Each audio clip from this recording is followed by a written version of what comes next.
content. I'm finally facing it all, fearless.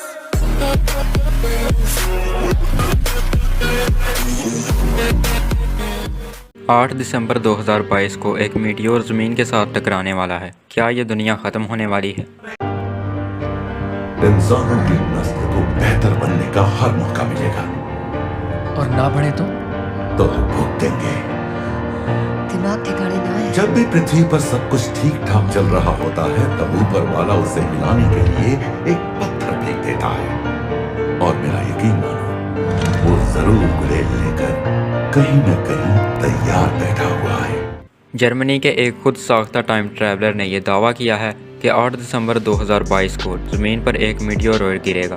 इस टूटे सितारे से बहुत सी नई किस्म की धातें यानी मेटल्स और एलियन स्पेशीज निकलेंगी। अब ये प्रेडिक्शन कैसे सिम्पसन्स कार्टून के साथ मिलती है, ये मैं आपको आगे चलकर बताता हूँ। अब क्या इस पेशगोई के अंदर कोई सच्चाई है या नहीं? सोशल मीडिया पर इस अनजान टाइम ट्रैवलर की ये वीडियो बहुत ही ज़्यादा वायरल हो रही है और इस वक्त लोगों में खौफ और एक्साइटमेंट की लहर दौड़ रही है। लोग जानना चाहते हैं कि क्या ये पेशगोई वाकया में ही सच्ची है और ये पूरी होने वाली है या नहीं। क्या साइंस ने इतनी तरक्की कर ली है कि टाइम ट्रैवल करना आसान हो गया है? अब ये पेशगोई ऐसे ही हवा नहीं हो गई, इसके पीछे कोई सच्चाई है और वो सच्चाई मैं आपके साथ शेयर करना चाहता हूँ। जो चीज़ इस पेशगोई को खौफनाक बनाती है वो ये है कि एक शख्स जिसे कोई नहीं जानता वो टाइम ट्रैवलर होने का दावा कर रहा है और इसने तारीख बताई है। अगर इसकी ये पेशगोई एग्जैक्ट डेट पर एग्जैक्ट टाइम पर पूरी हो गई तो इस बात में कोई बाकी शक नहीं रहेगा कि ये शख्स वाकया में ही एक टाइम ट्रैवलर है। इस शख्स का नाम इनो एलरिक है और इसके टिकटॉक अकाउंट का नाम रेडियंट टाइम ट्रैवलर है। अब शाहब साकुब वाली बात जो है, नासा पिछले साल से वार्न करता जा रहा है कि जमीन को इन एस्ट्रॉइड से खतरा है,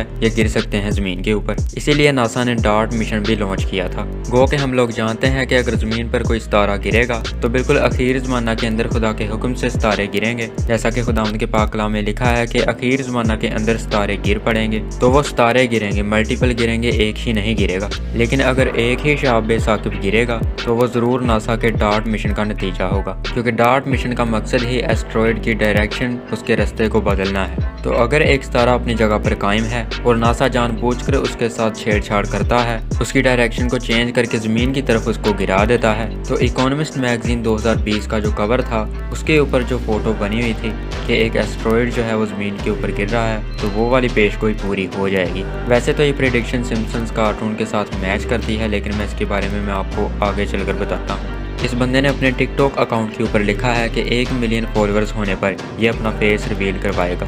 मतलब ये सब कुछ सिर्फ और सिर्फ फेमस होने के लिए किया जा रहा है। अब 6 जनवरी 2013 को सिम्पसन्स कार्टून ने अपने सीजन 24 की एपिसोड नंबर 9 जो है रिलीज़ की थी। अब 6 जनवरी 2013 को अगर आप नंबरोलॉजी में जमा करते हैं तो ये नंबर 13 बनता है। 6 तारीख पहला महीना।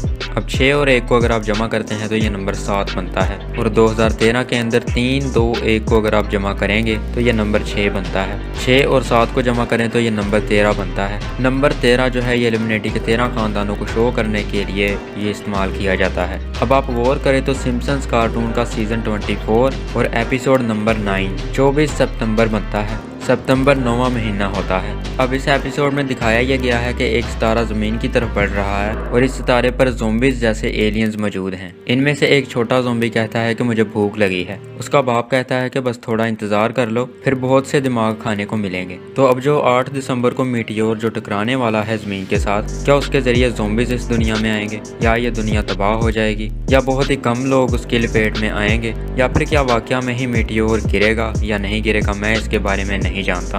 अब ये तो सिम्पसन्स कार्टून में ये प्रेडिक्शन जो है दिखाई गई थी, लेकिन अगर आप the Avengers age of Ultron जो कि 2015 में मूवी आई थी, अगर आप उसको देखें तो उसमें भी एक जगह पर जो विलन होता है रोबोट अल्ट्रॉन, वो भी यही बात ही सेम कहता है। आप पहले ये क्लिप देखें। मैंने तो कही थी कि एवेंजर्स ने बर्बाद करके बेहतर दुनिया बनाओगे। बेहतर बनेगी जब सब मारे जाएंगे। ऐसा नहीं, इंसानों की नस्ल को बेहतर बनने का हर मौका मिलेगा। और ना बढ़े तो भुगतेंगे।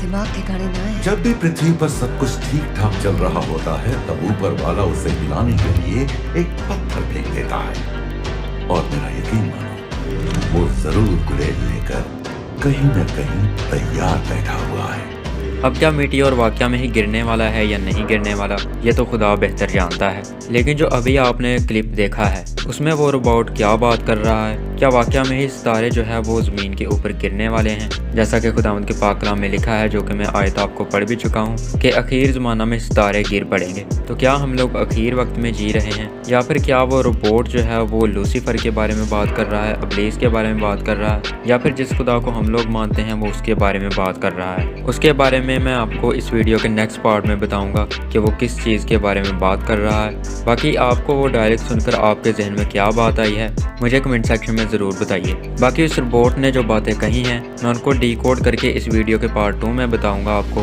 कि वो कौन सी बातें कर रहा है, वो बातें कब पूरी होंगी, ये सारी चीज़ें मैं आपको इस वीडियो के पार्ट 2 में बताऊंगा। इसके अलावा अगर आप नासा के डार्ट मिशन के बारे में ज़्यादा डिटेल जानना चाहते हैं तो मुझे कमेंट सेक्शन में बता दीजिए, मैं उसके ऊपर भी एक अलग वीडियो बना दूंगा। तो चलिए फिर मिलते हैं नेक्स्ट वीडियो में, तब तक अपना और अपनी फैमिली का बहुत सारा ख्याल रखिए। खुदा हाफ़िज़।